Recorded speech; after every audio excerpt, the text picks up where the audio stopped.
Annunciation Marble Arch sits quietly just off the rush of Oxford Street, and it's one of those buildings that rewards a second look.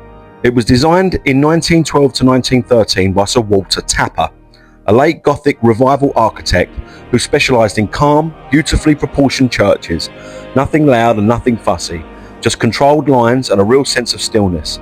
Tapper later became a surveyor of the fabric at Westminster Abbey, so this is the work of someone who really understood how sacred spaces breathe. Just inside the door, the first chapel opens with the font, and it's worth pausing on because it's a lovely piece of Anglo-Catholic design.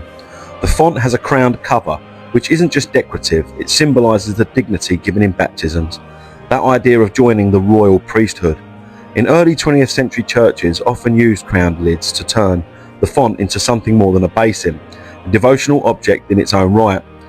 The gilding and the star and flower motifs and the Gloria in Excelsis Deo inscription all fit perfectly with the church's warm crafted interior.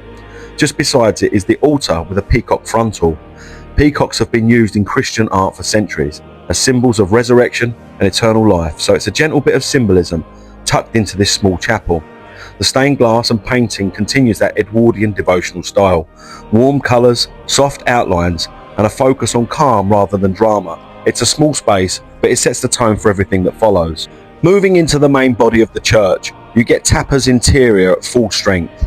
Warm timber, clean proportions, and a sense of height without heaviness.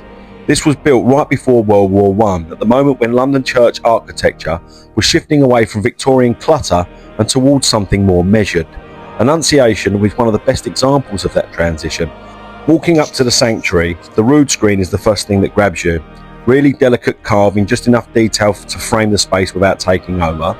And then behind it you've got this really tall reredos, all warm timber and layered panels, pulling your eye straight in. It's one of those spots where Tapper's style really lands. And the stained glass around it, yeah, it's a bit shouty, the colours are bold, the figures have that 20th century confidence, and it definitely wakes up the space, but somehow it still works with the wood and the carving. The whole sanctuary ends up feeling richer and more alive because of it. It's one of those moments where you stand here and think, alright, this is actually pretty special. Just off to the left is this little side chapel, almost like a softer echo of the main sanctuary. There's another small rood screen, really nicely carved, and that altar has that calm tucked away feel. And I really love the gilded fleur-de-lis on the gates, a tiny detail, but it gives the whole corner a bit of quiet elegance. It's a simple space, but it feels warm and intentional. And I particularly like the blue sanctuary lamp above the altar. The Stations of the Cross run along this side of the church, each one set into the timber panelling. They're early 20th century pieces, so the colours are bold and the figures have that confident Edwardian look, expressive without tipping into Victorian drama. It's a long run of stations and you really feel how much care went into them as you move along. Now, one thing that I particularly liked about these Stations of the Cross, now as I zoom in here, you can see this gilded heart-shaped pattern behind the later stations, a stylised leaf and vine motif that's very typical of Anglo-Catholic decoration from this period. It gives the last few stations a slightly richer backdrop. And these particular stations really stood out to me. The carving is genuinely excellent. The faces, the hands, the drapery, all of it feels properly considered and really confidently done. I don't usually say this, but they're some of the best carved stations I've come across. Maybe only the tiled ones at St Paul's Knightsbridge beat them, but that's the completely different style anyway. These just have a really strong presence along the wall. There were lots of memorials in the church, but this one was my favourite. It was the memorial to Lieutenant A. E. Hasketh, a young man of this parish who died fighting in the Second Boer War. As you move along inside the church, you start to notice a run of shrines stood against the pillars, each one giving a little moment of focus. The first is the Sacred Heart, really striking carving, and it sets the mood for the whole sequence. Just beyond is St Joseph, steady and calm with that quiet early 20th century confidence in the way he's carved. A few steps further and you get to St George in full armour, which is such a shift. Suddenly the carving becomes more detailed and dynamic, and it gives the run a bit of energy, and then it settles down again at the end. Softer lines, gentler posture, and a really lovely finish to the sequence as we arrive at the Mother Mary.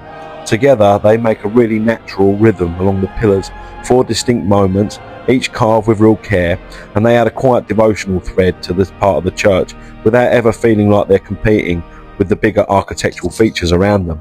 One thing you'll notice in this church is there are paintings dotted around the nave and chapels, and they all follow the same early 20th century aesthetic: warm colours, soft outlines, and a focus on devotional calm rather than dramatic storytelling. They're not meant to dominate the space, just to add texture and a quiet point of reflection as you move throughout the building. As you head back towards the door, the church settles into that gentle hush it does so well. Annunciation Marble Arch isn't a grand building, but it's one of those places where the architecture, the chapels, and the small devotional details all work together. It's a pocket of calm right in the middle of London, and it's easy to see why people have loved it for more than a century. Honestly, it was really a pleasure coming to this church. Such a beautiful place. If you're in the area, definitely check it out. If you enjoy videos like this about the old churches of London and the UK, follow along for more on The Pew Review. Thank you very much.